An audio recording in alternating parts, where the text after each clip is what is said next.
Hey everyone, quick video on two lamps, the SL60w and the ML60w, both by Godox. Difference between the two of them, just letting you know this because I wanted to find out and I found out and you should know. If the only thing you want to know is which one should you get between the two of them and you can afford this one, don't waste your time watching any more of the video, just go and buy this one because that's the conclusion. This is the SL. Goes for about 130 depending on the deal you can get, depending on the kit you buy it with. This one goes for about 250 depending on the deal you get, depending on the kit you buy. So the price is different. The size is obviously different. You can see from these reflectors, they both come with reflectors, that one is a much bigger job. Now you might want to look as if you've got a great big lamp, which is great, that's fine. For me, it's more about the output. The output on both of them is the same power. However, this is a much more consistent daylight color. So in terms of accuracy, for those of you who know all about these sorts of things, this is much more accurate in terms of its true coloring. This is a bit more variable and not quite so accurate. So there's that. The other big difference, of course, between the two of them, and you'll find this everywhere, is this can be run silently, and you can run it completely silent up to 50% power. This has a very noisy fan, which kicks in almost straight away and does make, I mean, I've never heard it on any recordings I've done, but it is quite a noisy fan. You can replace it, but who wants to do that? In terms of things that they come with, again, it depends what kit you buy. This one, as standard, comes with a nice bag. You can see over here. You get the bag in shot maybe. It's just a, this is a bag. I suppose it's small enough to fit in a nice bag. This one comes with a box. I actually bought this one with an additional set of Bowens Mount barn doors and a whole load of gels that go inside, so you can change the colour of it. And I think in the kit there was only like £4 extra or something, so it made perfect sense to do it. I'll put links to all these in the description. The other interesting thing to note is that the little boy over here doesn't have a standard Bowens mount. So if you want to buy a standard Bowens mount, that's going to cost you a little bit extra.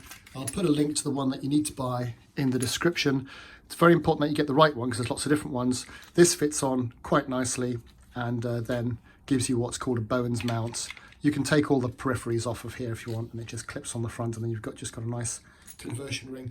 But that's a bit of a difference, a few quid. In terms of the remotes, you've got normally with the Godox lights, you could kind of interchange remotes, but they're slightly different. This is a 2.4 gigahertz remote, so you do need a separate remote with that. It's a whole different ball game if you like. This one that you might use with your other Godox lights won't work with that light.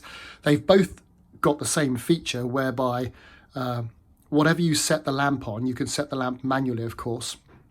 It'll revert to whatever's on the remote once you put the remote on and start changing it with the remote. So it's not a kind of a two-way thing. In terms of what's on the back of each one, this has got a switch, physical hard switch. This has got a little button down there. The other thing to note is if I take that down to, the other thing to note is that this one goes all the way down to 0. You can actually turn it off. And as well as being able to turn it off, it has a couple of modes. It has some modes to do with, it'll imitate lightning, it'll imitate a TV, other bits and bobs which I can't see myself using. But I do very much like the fact that you can take it all the way down to 0. Whereas this one, the minimum you can get it down to is 10%, and that's as low as you're going to get it. 10%, and it won't go any, it's either off or it's on, and it's 10%, and you can see a little bit more information on the screen there, maybe if you want to know how hot it is.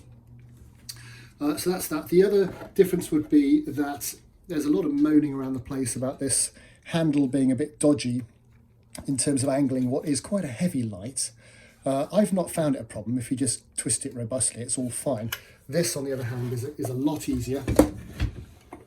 This handle here is a lot easier, I've found. And this seemed to come as standard with battery attachments. So you can actually power this by a couple of batteries. That's just a very long mains lead, plugs into the back.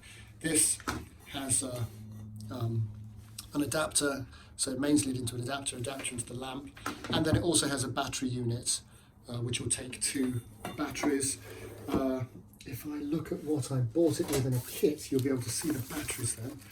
Again, the kit was like £10 more, and you get some nasty little coloured films and some little dog clips, and then you get a couple of battery chargers, and you get a couple of rechargeable batteries if you want to charge it up then, which again, I thought, as it's 10 quid more, you never know, you might want to take it out and use it. That might be a great thing to do. Comes with some other little, you know, kind of Velcro things, so you can Velcro the power units to your uprights if you want. And there's your battery charger and a cable connector to the lamp from the battery unit if you want to power it on batteries, which is quite good. No idea how long that will last. I'll put links to the kits I got in a box. In the box below, the description box.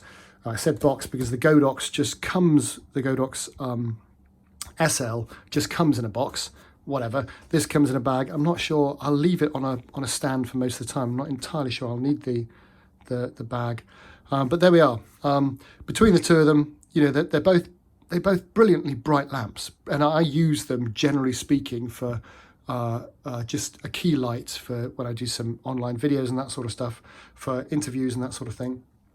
I use them at 10 or 15%, so they're completely bright enough for what I want to use them for. This one, as I say, if you're going to make a choice and you've got the money to buy this one, get this one. You may as well get a bit of a kit and get some stuff to make it more flexible. There we are. Any comments, anything I've missed out, please pop it in the comments boxes below. Usual stuff. If this has been of any use for you, like would be appreciated. Subscribe, get some more stuff. Often do a lot of tools, but we're going to be moving into some audio visual too, because there's some interesting stuff there. What I try and do is say things that other people haven't said. If I'm getting that wrong, if there's something I've missed out, do let me know. Thanks for watching. See you again.